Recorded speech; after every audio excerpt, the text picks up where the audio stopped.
Donc, notre histoire, elle se déroule sur le continent de Namun, que vous voyez à l'écran, juste ici. Voilà. Et Namun est un continent avec une histoire qui est plutôt chargée. Elle est intimement liée à celle des dieux. En effet, donc, le panthéon est constitué de 4 dieux. On a Aphra, le dieu de la vie, et son opposé, Hydros, la déesse de la mort. Ométéole, la déesse de l'intelligence et de la construction, et son opposé, Tlaloc, le dieu du malin et de la destruction. Les écrits saints racontent qu'Aphra comprit que le monde détestait le vide, et il créa les différentes races connues aujourd'hui sur Namun pour le peupler. Son opposé, Hydros, lui indiqua que ces créatures ne pouvaient acquérir l'éternité comme les dieux, et se chargea de s'occuper du repos des défuntes âmes. Tandis qu'Ométéole donna le don d'intelligence et de connaissance aux créatures afin de prospérer et de ne pas errer sans but avant le repos éternel. Jaloux des créations de son frère et de ses sœurs, Tlaloc voulut montrer sa supériorité par rapport à eux et créa d'autres créatures. Sa première création fut les gobelins, des créatures méchantes et foncièrement stupides. Elle n'inquiétait pas plus que cela sa fratrie, mais énervé par leur manque de réaction, il créa les géants, qui étaient tout aussi stupides, mais beaucoup plus dévastateurs et également fainéants. Ométéole, pris de crainte pour ces créatures sans but, commença à entrer en conflit avec Tlaloc. Et pour montrer sa supériorité à celui-ci, Tlaloc créa 3 autres races qui s'entendaient bien ensemble et beaucoup plus intelligentes. Les hommes bêtes, les orques et les demi-démons. Une guerre éclata donc simultanément sur les cieux et dans le monde terrestre. Pendant des millénaires, les espèces vivant sur le continent se déchirèrent entre les créatures de Tlaloc et celles d'Aphra.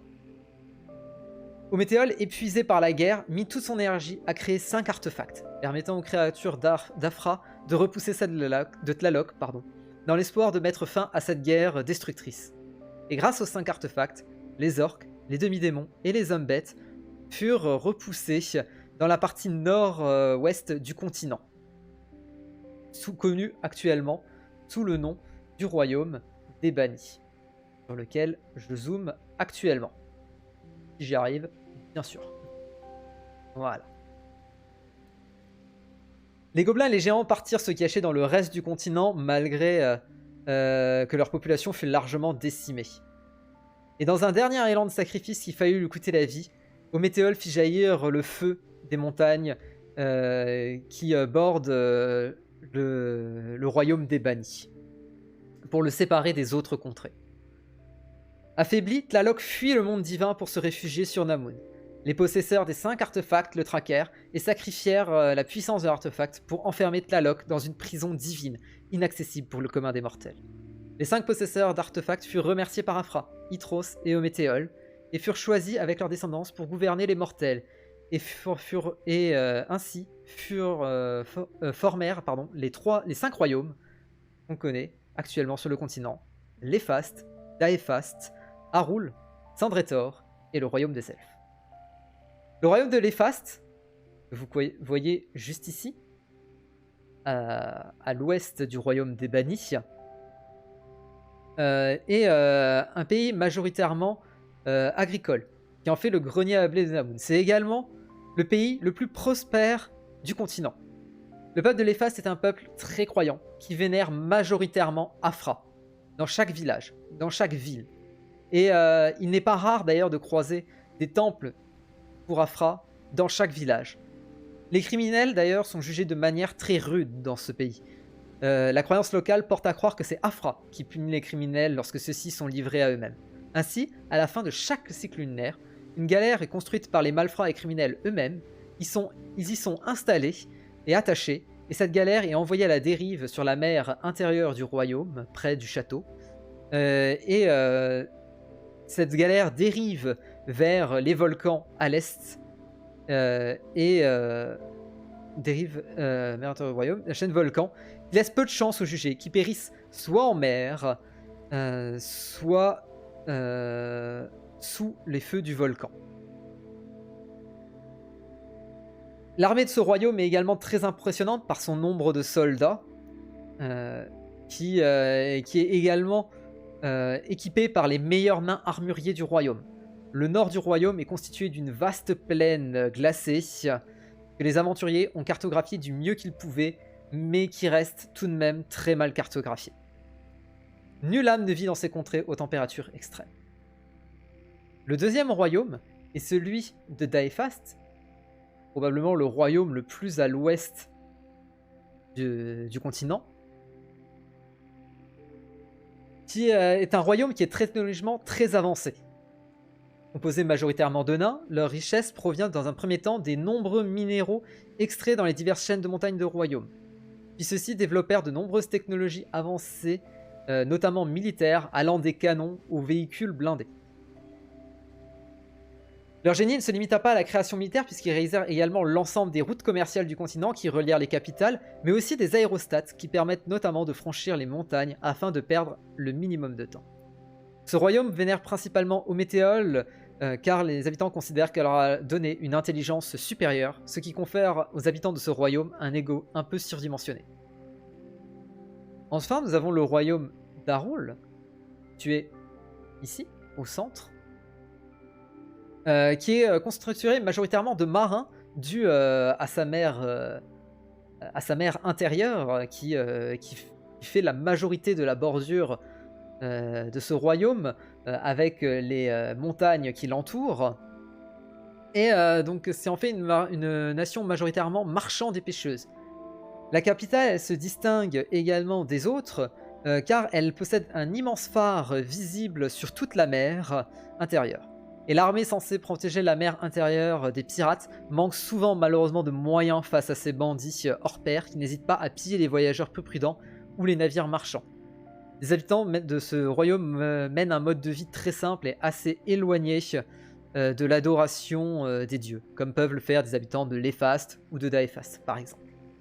Et en dehors de l'esprit marin qui règne sur les côtes, le royaume est constitué d'une jungle épaisse et quasiment impénétrable en dehors des sentiers battus, qui fait un sanctuaire béni pour les gobelins qui peuvent y vivre tranquillement, sans être dérangés par les habitants qui ne s'aventurent que peu dans cette jungle.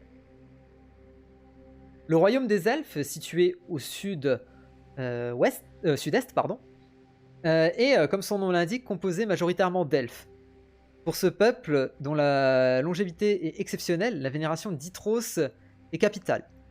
Les races autres que les elfes n'ont pas le droit d'habiter dans de longues durées dans la capitale, et ceux qui souhaitent rester plus longtemps sont obligés d'habiter dans des villages composés de peu d'elfes. Et donc peu d'éléments circulent sur ce royaume qui reste un royaume finalement assez enfermé sur lui-même et dont les croyances sont très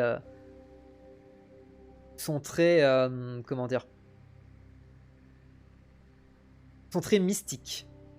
Enfin, nous avons le royaume de Sandretor au sud-ouest, qui est un royaume pauvre, quasiment à l'abandon et sous-peuplé.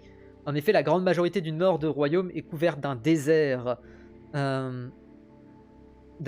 où quelques personnes vivent loin de l'agitation du monde moderne, mais finalement ne possèdent pas grand-chose.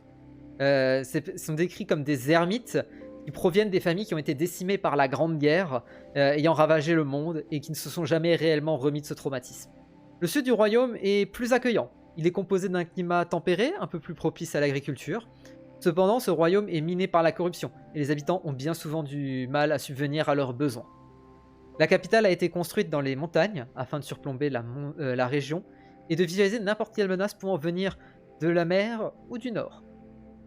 Cependant, les habitants ont peu à peu déserté la capitale, qui ne sert quasiment plus que de demeure au roi, et à sa famille, et à ses proches. Vous venez de découvrir l'ensemble du continent.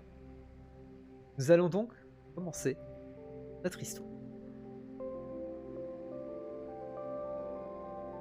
Notre aventure commence avec Ricolda Engaran. Il s'agit d'une ancienne apprentie paladine issue d'une famille de marchands très connue dans le royaume de Lefast. Et après une fin d'apprentissage douloureuse, Ricolda a choisi de quitter la confrérie des paladins et de venir en aide aux populations du royaume loin de la capitale. Donc nous nous retrouvons ici, un soir d'été, alors que Ricolda se déplace seul dans une forêt sur son cheval, qui a été généreusement offert par des villageois suite à de l'aide qu'elle a fournie. Elle remarque que la nuit commence à tomber. À son arrivée une arrivée au prochain village est possible, mais il va falloir presser le cheval. Cependant, une clairière se présente le long du chemin, comme vous pouvez le voir, et ferait un bon endroit pour se reposer avec un minimum de sécurité face aux bandits et aux gobelins pouvant se trouver dans la forêt. Ainsi, vous, viewers, allez faire le premier choix d'une longue série de cette aventure. Comme je vous le disais, prenez garde, certains choix peuvent faire lancer sur le coup de l'histoire. Donc le premier choix, c'est est-ce qu'on s'arrête dans la clairière ou est-ce qu'on pousse au prochain village? Vous avez le choix, le sondage est déjà en cours, vous avez 2 minutes pour répondre, sachant que, en fonction de ce que vous choisirez, l'histoire sera influencée. Voilà. Vous voyez le sondage qui vient de popper juste en dessous de moi. Il est également sur le chat Twitch, donc vous pouvez voter directement pour choisir ce que vous choisissez pour Ricolda. Est-ce qu'elle s'arrête pour faire un feu de camp et se reposer, ou est-ce qu'elle pousse au prochain village? Pour l'instant, vous choisissez majoritairement, même à l'unanimité, de s'arrêter dans la clairière. Vous pouvez encore faire basculer ce sondage, bien sûr, tout à fait possible. C'est à vous de décider. Je vous laisse le choix. Il vous reste un peu moins d'1 minute pour le faire. Donc prenez garde. Les choix influent l'histoire, bien sûr.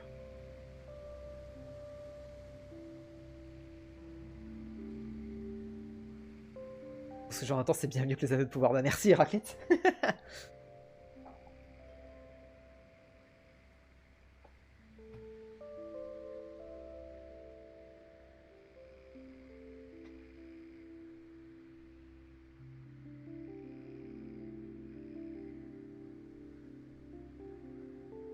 C'est très bien, si vous avez voté, il vous reste quelques secondes pour voter. À peine quelques secondes, à peine 10 secondes. Il s'agit de se dépêcher si vous voulez faire une arrivée au prochain village, bien sûr. Parce que pour l'instant, c'est l'arrêt dans la clairière qui se profile et c'est ce qui a été choisi par les viewers. Donc, vous choisissez de vous stopper dans la clairière afin de se reposer. Donc, Ricolda choisit d'avancer dans la clairière et de se stopper avec sa nouvelle monture. Elle attache son cheval près d'un arbre et elle laisse manger le feuillage qui y traîne, lui donne un petit peu d'eau et part faire un feu de camp avec les branches qui se trouvent dans la clairière afin de se nourrir notamment. Ricolda donc va consommer de la nourriture, donc la nourriture qui était dans son sac va diminuer de 1, bien sûr. Ricolda monte dans un lit de camp et monte sur la première branche d'un arbre pour éviter de se faire attraper par des créatures non désirées, afin de dormir plus tranquillement. Avec des animaux par exemple, ou pire, des gobelins. Elle finit enfin par s'assoupir, mais au milieu de la nuit, des bruits légers surgissent de la forêt et tirent Ricolda de son sommeil. Elle va tenter d'identifier les bruits. Pour cela, on va déjà dans un premier temps faire le premier jet de Ricolda. Donc, si vous prenez la fiche de Ricolda, vous voyez qu'en intelligence, Ricolda possède 10 d'intelligence et elle a un bonus de 2 de perception. Nous allons donc lancer le premier dé. Et si il est équivalent ou en dessous de 12, c'est une réussite. Au-dessus, c'est un échec. C'est 11. C'est une réussite. Très bien. Nous gardons ce lancer de dé. Alors, pourquoi vous ne voyez pas le lancer de dé? Parce que le sondage a décidé de ne pas partir. Alors. Petit problème technique, bien sûr. Laissez-moi 5 secondes pour régler ça. Hop, hop. Non. Non, le sondage. Ah, il y a déjà l'autre sondage par-dessus, d'accord. Ah, il y a déjà l'autre sondage par-dessus, j'avais pas capté. Ok, bon, c'est pas grave. Non, pardon, c'est pas celle-là, c'est celle-là de map. Alors, c'est pas grave, c'est pas grave, c'est pas grave, c'est pas grave. C'est pas grave, ne t'en fais pas. Donc du coup, c'est une réussite. Donc, que va faire Ricolda?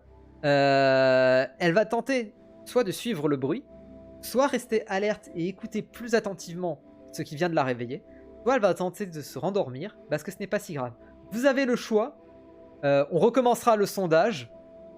On recommencera le sondage, ne vous en faites pas. Voilà, vous en faites pas. Tout va bien se passer. J'ai lancé trop vite. On va relancer le sondage. Donc, celui-ci compte pour du beurre. Vous voulez nous mettre la pression comme ça? Ça ne va être que ça toute la soirée. Non, je plaisante. C'est tout va bien. Tout va bien, tout va bien. Ne vous inquiétez pas, le sondage va être relancé. Il n'y a pas de souci, on est obligé d'attendre malheureusement qu'il soit terminé. Donc il reste une dizaine de secondes, donc ça va aller vite. Ne vous inquiétez pas. Et vous aurez 2 minutes pour choisir ce que vous voulez. Donc soit Ricolda tente de suivre le bruit, soit elle reste alerte et écoute plus attentivement, soit elle tente de se rendormir. Donc voilà, donc comme je le disais, le succès, le jet de perception a été réussi avec 11 sur 12. Comme quoi les bonus sont intéressants, finalement. Donc vous avez dans un premier temps choisi qu'elle resterait alerte. Vous avez possibilité dans le deuxième sondage de changer votre choix ou de confirmer. À vous de choisir. À vous de faire le vote. C'est vous qui voyez. Voilà. Vous avez un sondage, il dure 2 minutes au lieu de 3. Vous avez déjà toutes les infos. Bien sûr. Donc, à vous de voir. Pour l'instant, vous choisissez de rester en alerte. C'est vous qui voyez. Vous pouvez absolument choisir de suivre le bruit ou juste tenter de se rendormir. C'est vous qui voyez. N'oubliez pas, vos choix décident de la suite de l'aventure. Ah! Le sondage a décidé de partir pour une raison que j'ignore. Alors qu'il n'est pas terminé.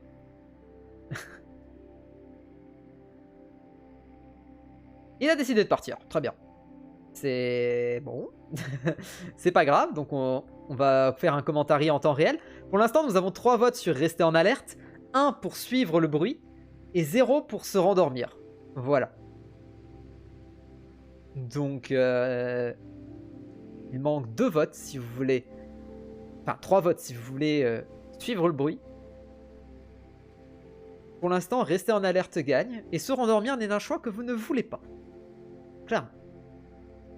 C'est à vous de voir ce que vous voulez faire. C'est pas mort cette fois, je le jure. Y a pas de souci, ça doit être un bug, y a pas de problème. Il a dû... C'est peut-être l'enchaînement de sondage, il a pas capté. Et... C'est pas grave, t'en fais pas. C'est pas grave, t'en fais pas. Du coup, pour l'instant, vous restez sur l'option, restez en alerte. Il vous reste quelques secondes pour choisir, peut-être moins d'une dizaine de secondes. À voir. Vous choisissez donc le choix de rester en alerte. Très bien. Vous choisissez de rester en alerte. On ne peut pas dormir. Très bien. Vous choisissez de rester en alerte. Et les bruits qui émanent de la forêt sont dissipés. Ils deviennent de moins en moins audibles. Vous ne savez pas ce qui est passé par là. Vous avez peut-être distingué des ombres à un moment donné, des mouvements, des silhouettes, mais vous ne saurez dire si c'est des humains, si c'est des gobelins, si c'est des animaux. Vous avez remarqué que eux ne vous ont pas remarqué, mais qui ne représentent pas un potentiel danger pour vous. Vous êtes donc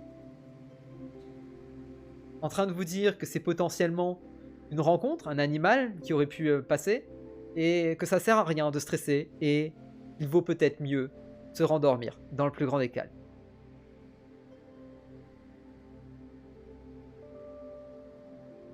Le lendemain matin, vous vous réveillez tranquillement. Après une nuit où vous avez été un petit peu bouleversé, mais finalement pas tant que ça, vous décidez de vous rendre au village auquel vous êtes pas attendu, mais auquel vous avez décidé d'apporter votre aide. Et vous arrivez à l'entrée de ce village. Sans votre cheval, a priori. Where is le cheval? Ah, viens ici le cheval. Merci. Alors, c'est des bugs, ça arrive. Alors, les paladins de la lumière doivent purifier l'obscurité. Malheureusement, ils n'ont pas voulu. Donc vous arrivez au village, vous souhaitez faire une halte, et aussi pour savoir si les habitants avaient besoin d'aide. Mais vous arrivez à l'entrée du village, et alors que vous connaissez ce village, vous y êtes déjà passé plusieurs fois, le village semble désert. Personne à l'horizon. Ricolda ralentit l'allure et avance lentement dans le village.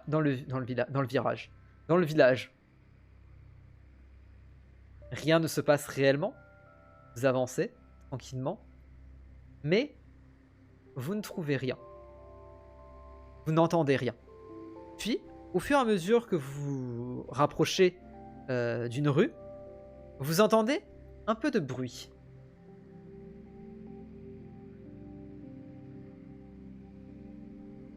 Vous entendez un peu de bruit.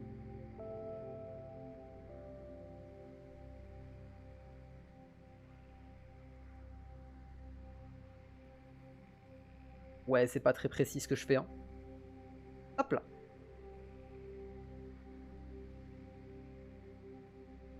Excusez-moi, il y a des petits villageois dans les maisons. On corrige ça tout de suite, bien sûr.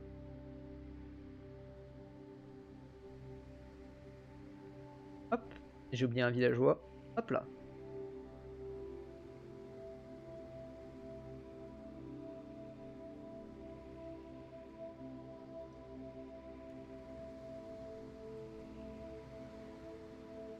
Hop. Donc vous arrivez dans une rue adjacente et vous repérez vous arrivez devant une rue adjacente et vous repérez énormément de monde qui est regroupé autour de cette petite maison. Vous vous approchez de ce groupe et vous repérez quelqu'un que vous connaissez bien. C'est l'ancien du village, le chef du village, Maverick. Et vous constatez, avec les villageois, les dégâts sur une maison. Maverick, qui fait dos à Ricolda, prononce le discours suivant. « Écoutez, nous savons que des gobelins traînent dans le coin, et nous devons agir. Quand ils volaient un peu de récolte dans les champs, c'était frustrant, mais nous pouvions passer l'éponge. Mais maintenant, ils viennent même voler dans le village et kidnapper nos enfants. Nous devons agir. Que les hommes les plus forts se regroupent devant le temple d'Afra, et que ceux qui possèdent de quoi attaquer ou se défendre doivent le ramener à nos hommes. » Ricolda entend ceci et hausse la voix et dit à Maverick: « Je peux vous aider, Maverick ?» Celui-ci se retourne et son village s'illumine. Il reconnaît Ricolda. Il a déjà rencontré Ricolda, qui a déjà aidé son village plusieurs fois, et s'exclame: « Ricolda, que votre présence soit bénie par Afra. Les gobelins ont pillé la maison de cette pauvre famille. Ils désignent un homme et une femme d'un certain âge. Ils ont même kidnappé leurs enfants. Pouvons-nous implorer votre aide ?» Ricolda répond: « Maverick, évidemment que je peux vous aider. Mais n'envoyez pas vos hommes. Les gobelins seront sans pitié avec eux. Construisez plutôt une palissade autour du village pour éviter les problèmes, et je vais aller repousser les gobelins. »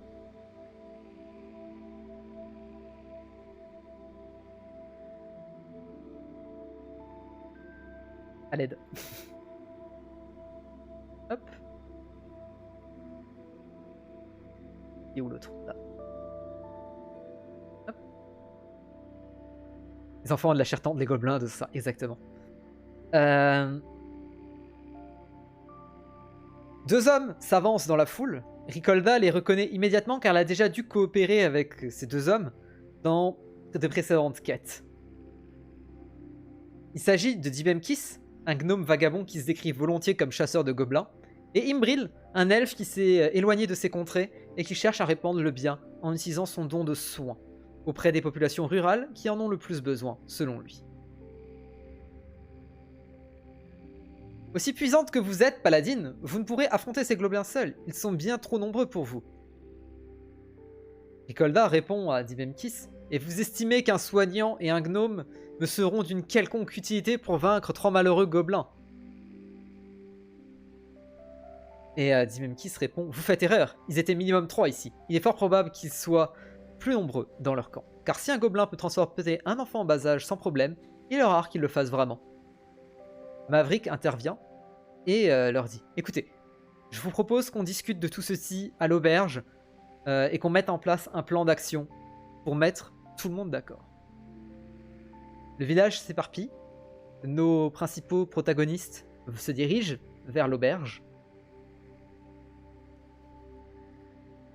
Il y a un peu de monde à l'auberge. Alors, alors, hop, à Maverick, on va mettre Let's go l'auberge, exactement, vous allez pouvoir boire beaucoup de choses. Alors, Imbril, on va le mettre ici. Dimemkis, hop, qui était caché, on va le mettre ici. Ricolda, dont on voit le cheval un petit peu en dessous de la map, on va la mettre en face. Les villageois, ils sont un peu répartis n'importe comment. Alors, hop, toi, tu tiens l'auberge.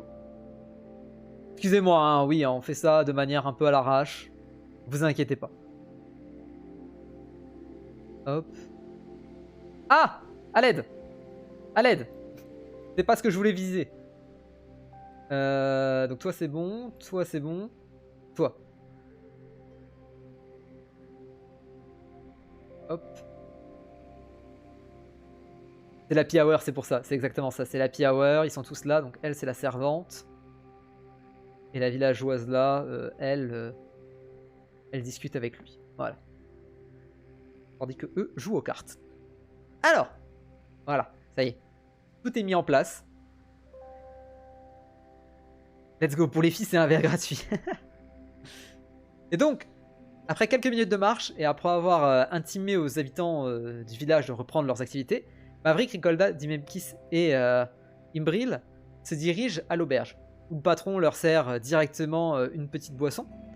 Et après de longues discussions, il est convenu qu'à la tombée de la nuit, Ricolda, Dimemkis et Imbril chercheraient le camp de gobelins pour le raser, tandis que Maverick et les hommes du village se concentraient sur la construction de la palissade autour du village. Maintenant, il est temps de préparer votre premier combat. Qu'est-ce que vous allez faire? Qu'est-ce que va faire Ricolda, surtout? Est-ce qu'elle va entretenir son arme chez le forgeron, permettant de provoquer des dégâts plus importants temporairement? Est-ce que elle va tenter de connaître un peu mieux Imbril, qui lui permettrait par exemple d'avoir une priorité aux soins durant le combat? Ou est-ce qu'elle va tenter de mieux connaître Dimemkis, qui est finalement très mystérieux?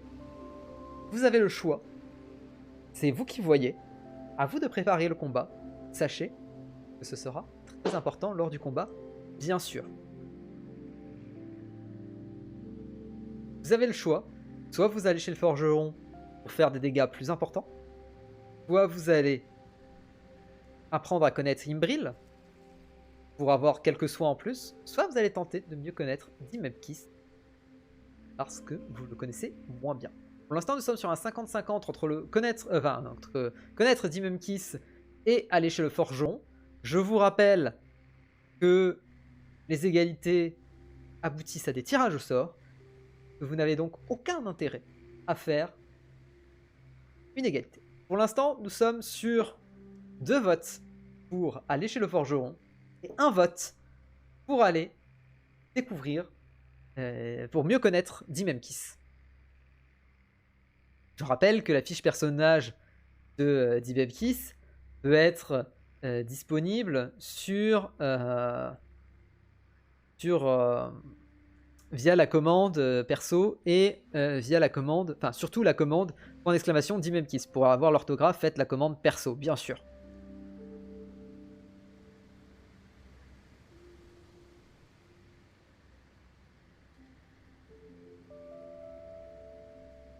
Essaye sans S, Héraclite. Je vais vous la faire. Voilà. Et vous prenez Dimemkis, vous prenez Imbril hein, aussi. Vous pouvez apprendre à connaître Imbril, bien sûr. Et c'est tout à fait possible. Il va falloir se mettre à plusieurs pour inverser le sondage, bien sûr. C'est vous qui voyez, il vous reste un petit peu moins d'1 minute, bien sûr. Par contre, les alias qui fonctionnent pas, c'est pas cool ça. On va essayer de régler ça. On va essayer de régler ça. Hop. Alors. Non, commande de chat. Commande personnalisée. Perso. Paramètres avancés. Ah! Il m'a enlevé tous les alias. Quel enfer. Alors, perso. Personnage. Personnage avec S. Enregistré. Est-ce qu'il m'a fait la même pour rules? Pour les règles? Ça m'étonnerait pas. Non, c'est bon. Pour les règles, c'est bon. Ok. On est bon. Le chat a voté. Vous choisissez d'aller donc chez le forgeron. Très bien. Le forgeron prend votre arme et s'applique à faire du mieux qu'il peut. Et ainsi, vos dégâts seront temporairement plus importants. Votre épée finira par s'user, bien évidemment. Mais, pour l'instant, votre épée est entre de bonnes mains. Vous avez... Ricolda, pardon, possède plus de dégâts temporairement. La nuit tombe et vous vous retrouvez dans la forêt avec vos acolytes qui sont quelque part.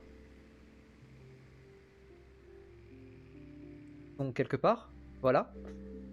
On a Imbril et Dimemkis qui arrive. Voilà. Le cheval, on ne sait pas où on l'a planté, mais il est quelque part, promis. J'ai perdu le cheval.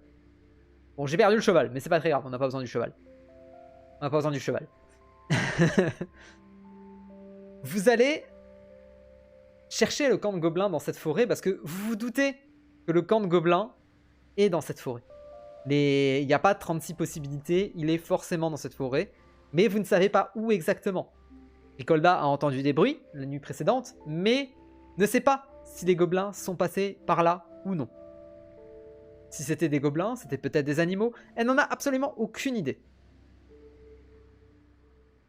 Du coup, nous allons faire 3 jets d'intelligence pour les 3 personnages. On va commencer dans l'ordre par Ricolda. Donc du coup, un jet d'intelligence, donc perception, on va faire un jet 12, bien sûr. On va remercier des personnages. Donc c'est-à-dire que 12 ou en dessous est une réussite, au-dessus est un échec. Ricolda ne trouve vraiment pas le camp de gobelins. Elle s'attarde sur des branches et n'est pas prête pour le combat. Elle n'est absolument pas prête pour le combat. Elle vient de faire car elle vient littéralement de tomber sur une branche et c'est absolument terrible pour elle. Elle se focus à trouver des indices qui n'en sont pas et finalement finit par échouer lamentablement en ne trouvant pas le camp de gobelins. Elle trouve des indices qui n'ont aucun rapport. Chaque petit caillou est analysé au peigne fin. Ricolda n'est définitivement pas prête pour le combat. Je vous avoue que je ne m'attendais pas à ça dès le début. Imbril va du coup malheureusement avoir un malus de 5 suite à l'échec de Ricolda. Donc c'est à dire qu'il devait avoir 11.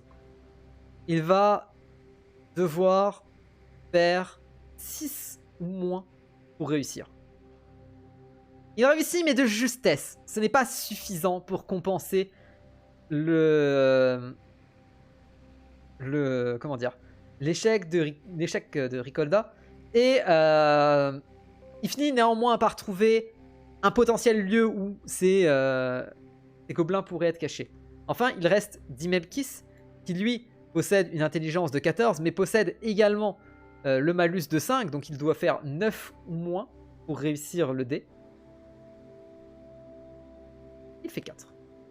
Dimebkis et Imbril réussissent à sortir Ricolda de sa torpeur, mais galèrent énormément à trouver le camp. Ils trouvent un chemin un peu renfoncé qui leur permet de s'approcher de quelque chose qui ressemble à un camp, mais font beaucoup de bruit. C'est beaucoup c'est beaucoup trop pour eux. Ainsi, vous venez de perdre une possibilité au combat.